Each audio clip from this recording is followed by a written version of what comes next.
Вітаю вас, друзі! Сьогодні у нас у гостях боєць французького іноземного легіону, на зустріч з яким ми чекали дуже довго. Тож вмощуйтеся позручніше, буде цікаво. А за локацію дякуємо нашому незмінному партнеру, благодійному фонду «Карітас Полтава».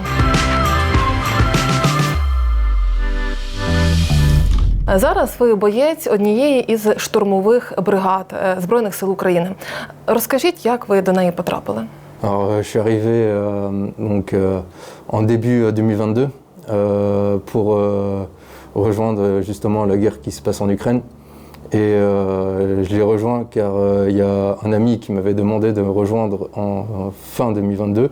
Et il m'a dit de venir, il m'a demandé de venir rejoindre. C'était un ancien légionnaire qui était avec moi, on travaillait ensemble. Malheureusement, il est décédé en janvier avant que j'arrive. Et comme moi je lui avais promis que je venais pour le rejoindre, je suis quand même venu et j'ai rejoint un ami qui est américain, qui était avec lui en ce moment-là quand il est décédé. Alors moi j'ai rejoint la capitale, donc Paris, en train, de là où j'habitais. Ensuite de Paris j'ai pris le bus, donc il y avait 3 jours de bus pour venir jusqu'à Kiev. De Kiev je suis directement arrivé en zone de combat. Коли, власне, ви приїхали до України? На початку повномасштабного чи трохи згодом? Je suis arrivé en mars 2023. А що вас змотивувало піти у французький легіон, там, вдома, на батьківщині? Pour pouvoir servir ma patrie, tout simplement, rechercher l'action. J'ai toujours voulu faire ça. J'avais toujours voulu faire ça et puis je l'ai fait.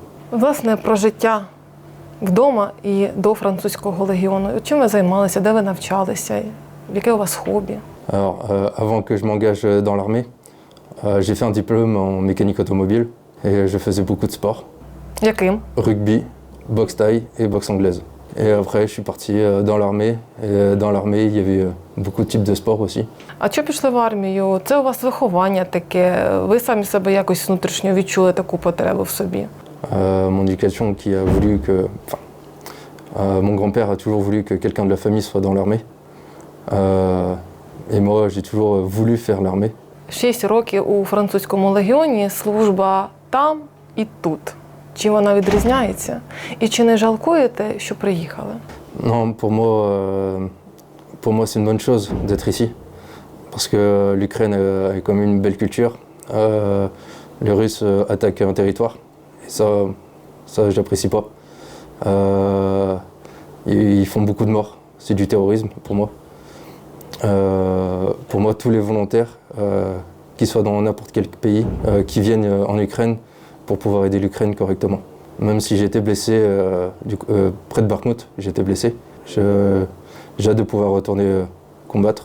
От розкажіть, власне, про поранення, коли це трапилося, як вам вдалося звідти повернутися? Comment ça s'est passé? Je débarquais du véhicule, on marchait. J'ai pas entendu la roquette arriver et je me suis pris la roquette. І як далі, що далі було? Donc quand ça s'est passé, j'ai pas compris.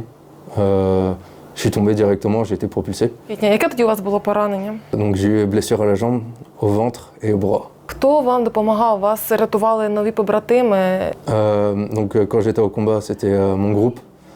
J'ai été très bien pris en charge par mon groupe, qui a su faire les premiers soins dès que ça s'est passé. Ils ont su faire les bons gestes à tenir. Ensuite j'ai été évacué. Et ensuite j'ai été bien pris en charge par l'hospitalisation ukrainienne. Перший бій в Україні, ваші емоції? Ça fait peur, ça surprend, ça fait beaucoup de bruit. C'est vrai qu'on pense pas beaucoup de choses quand ça tombe, parce qu'on peut... on sait pas si ça va tomber sur nous, si ça tombe à côté, on sait pas. On ne sait pas si ça va nous tomber dessus, si ça nous tombe dessus ou si ça nous tombe pas dessus. On peut juste attendre dans la tranchée que ça tombe. Et dès que c'est bon, on peut sortir la tête, quoi. Чи можна звикнути до страху, до шуму? І чи вам це вдалося? І чи взагалі потрібно це робити, звикати? Je dirais pas ça, parce qu'on sait jamais si ça nous tombe dessus. On peut pas s'habituer à des bruits comme ça, mais on peut bien réagir. On peut réagir correctement. On peut savoir quoi faire au cas où. А як навчитися? От як себе психологічно все ж таки тримати? От ви знаєте, що ви будете йти в бій. Чи є, можливо, у вас якісь ритуали, щоб, знаєте, там емоційно бути у формі, будемо так це називати. On se dit tous bon courage entre camarades. Et puis en attendant de se revoir pour le retour de mission. Що вас, в принципі, мотивує залишатися в Україні? Oui, moi j'aimerais bien rester en Ukraine, continuer dans l'armée. Et aussi par le fait que j'ai fait une promesse à mon ami qui est décédé. Moi je reste ici. Je n'ai pas d'intention de retourner en France. Коли ви сюди їхали, як реагували на ваше таке рішення ваші близькі, ваша родина? Au début c'était très difficile, que ce soit pour ma mère, mes sœurs, mon frère. C'était très difficile parce que je suis quand même parti dans un pays qui est en guerre. Je ne vais pas dire qu'ils avaient l'habitude de la distance, mais j'étais quand même à la Légion. C'était difficile, mais après il y a eu une petite habitude, on va dire ça comme ça. Mais là je partais quand même pour un pays qui est en guerre. Ensuite, donc c'était très difficile les premiers mois. Après, ma mère a surtout compris, et mes sœurs et mon frère, ils ont compris mon choix, ma décision. Et maintenant, ils respectent beaucoup ça. Розкажіть, у вас велика родина? J'ai un frère et deux sœurs.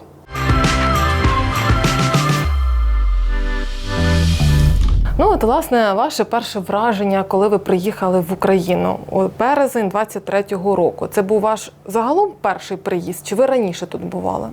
Alors, premier départ, première fois que je mets le pied sur le sol ukrainien, oui. Ensuite, comme j'ai dit tout à l'heure, j'ai eu un problème de passeport. J'ai fait mon premier départ en décembre et il n'a pas abouti. Et mes impressions sur l'Ukraine, quand je suis arrivé, j'ai beaucoup aimé tout ce qui est paysage, la culture ukrainienne. Les gens sont tellement reconnaissants, tellement sympathiques. Malgré ce qui se passe en Ukraine, qui est la guerre, les gens restent quand même tout de même souriants, gentils, reconnaissants.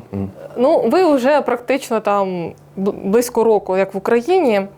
На початку ваше враження і зараз. Чи воно змінилося? Après, quand je suis arrivé en mars, j'ai pas eu le temps de visiter, comme je suis directement parti en zone de combat. Et puis depuis que je suis revenu de l'hôpital et tout ça, j'ai pu mieux découvrir l'Ukraine, voir mieux visiter. Чи пробували ви традиційні українські страви? Борщ, Poltavi Raluchki ou Raluchki, tac. Salo. Salo. Salo. В порівнянні з французькою кухнею, що вам більше все ж таки вже зараз? Більше полюбляєте французьку чи українську, можете сказати, кухню? Oui, il y a beaucoup de différences. Il y a en France, déjà dans chaque région de France, nous avons des plats des plats qui sont traditionnels. On a aussi en hiver, on mange beaucoup de raclette avec du fromage, et ça c'est super. En Ukraine, après, j'ai pas trop découvert, j'ai juste mangé ce que faisait Babushka dans le Donbass. Et après, ici, j'essaie de faire un maximum ce que je connais, donc la viande française, quoi.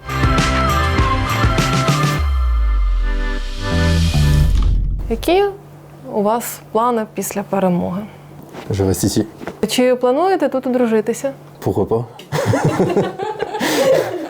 Ну, тобто у вас немає такого чіткого, тобто, плану, що там це має бути особливо точно там французька дружина чи українська, тобто це вже як серце скаже. J'ai envie de créer une famille. Après, on verra comment ça se passe par le temps, quoi. Полтавські дівчата, у вас є шанс.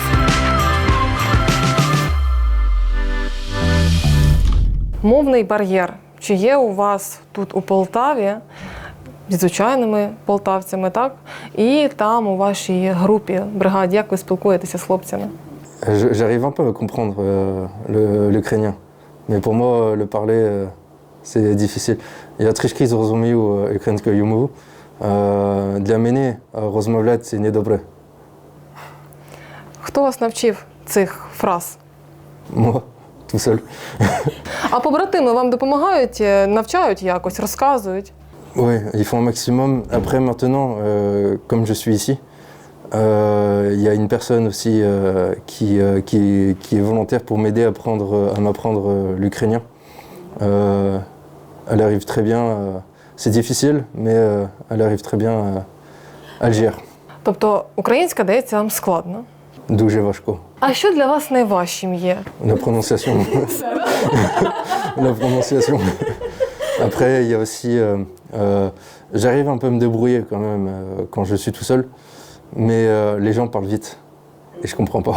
Якщо порівнювати французьку і українську, в чому для вас от складність? C'est très différent. Déjà, en France, il y a beaucoup, on joue avec les r. Чи є у вас уже улюблене українське слово? Я не знаю.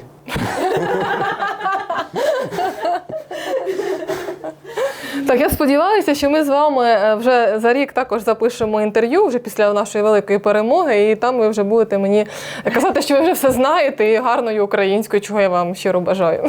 Mes mots que je préfère le plus, ouais, c'est я не знаю і не зрозумів. От ви людина з іноземної країни, з іншої країни.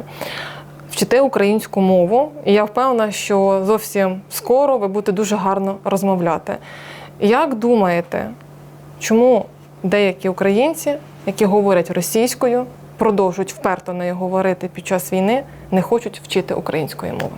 А ваше спостереження як людини з Європи, з іншої країни? Pourquoi pour moi c'est une question difficile. Pourquoi je sais pas. Pour moi, c'est qu'ils savent pas vraiment ce qui se passe ici. Parce que c'est quand même la Russie qui attaque le territoire ukrainien. Pour moi, il y a beaucoup de choses qui sont à bannir de la Russie. Parce que il y a beaucoup de morts. Ils font beaucoup de morts. C'est du terrorisme. C'est du terrorisme moderne. Питання мови загалом. Чи є проблемою у Франції? Non. Tout le monde en France parle français. Après, dans différentes régions, on a notre langue. En Bretagne, par exemple, on a notre langue. Les Corses aussi. Il y a beaucoup de régions qui ont leur propre langue. Mais c'est pas un problème parce que tout le monde parle français. Тобто у головному вашому законі основна мова французька, і коли ви там вступаєте на навчання, йдете працювати для того, щоб отримати роботу, навчатися, отримувати там права, там ще якісь необхідні речі, це лише французька, незалежно з якого ви регіону. Après, si c'est des entreprises qui travaillent dans l'international, c'est français et anglais, surtout l'anglais.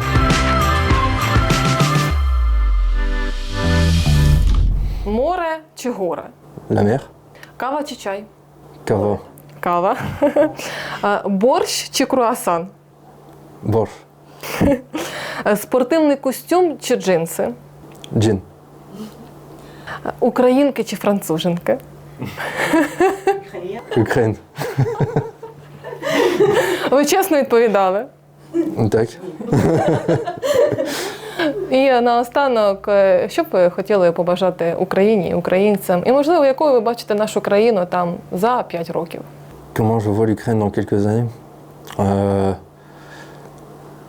Un pays qui sera en reconstruction, d'après-guerre. Que tout se finisse, que tout aille mieux.